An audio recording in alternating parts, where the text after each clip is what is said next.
Two of the biggest keys to longevity are sleep and how connected you are to your community. But how many functional medicine providers have you seen that talk about elimination diet, low oxalate diet, no sugar diet, no this diet, no that diet, and all they're doing is following a trend? I feel like yesterday was a day where all the trends got brought up. And it was just kind of funny because I was watching an Instagram reel that someone did where she's a personal trainer and health and wellness coach, and she sure enough has like a sleeve of tattoos. And there was another post yesterday that somebody did shaming health coaches that have tattoos, and I was like, yep, that's a trend. I wonder which conference they picked that up at, because it's certainly a trend. Like, it's something that all the functional medicine providers are doing. I mean, not all of them, but a good number of them that you're like, they picked that up somewhere. And then her video was about the don't eat oatmeal, it's full of glyphosate. Don't eat spinach, it's anti-nutrient. Don't eat almond milk, it's a seed oil. Don't eat carnivore, you'll die of a heart attack. Don't eat vegan, you'll end up with a nutrient imbalance. And then there was somebody else that I was talking to that was talking about the trends in longevity and the people in the longevity space and how they had read all the books. But yet the person who they were asking questions of is literally a world-renowned speaker on longevity. And they were comparing those three people, two of which had strongly advised for recent shots in droves and used their platforms to do that, and even shamed people for not doing that. But yet they were talking about how these people were the leading experts in longevity while they were on a webinar for someone who is one of the leading experts in longevity. It just is, I think sometimes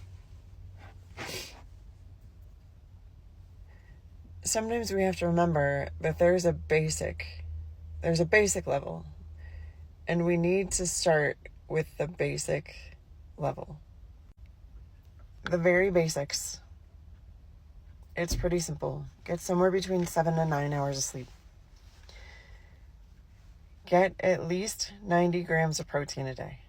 At least 90 grams of protein a day. If you really want to know how much protein you want, if you are trying to lose weight, there is research that shows that you need 2.7 grams per kilogram of body weight. So if you take your ideal body weight, so I'm 5'7" and a half, I'm 5'7" and 3/4, but so my ideal body weight is somewhere between 130 and 150 pounds, depending on how much muscle I want on my body. So let's say I put it at 145.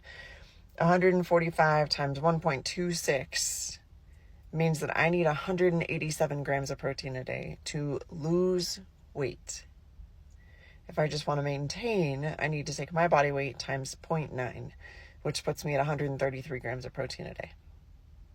So that's, if you kind of go based on that, you can kind of figure it out.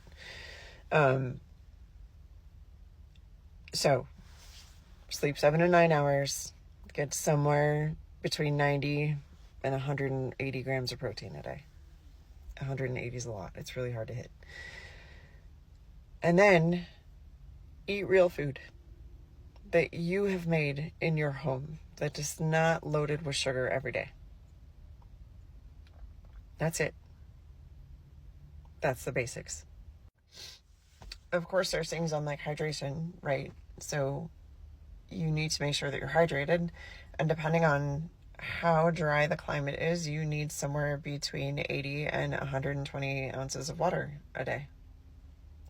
So there's that. But that also depends on how humid your environment is.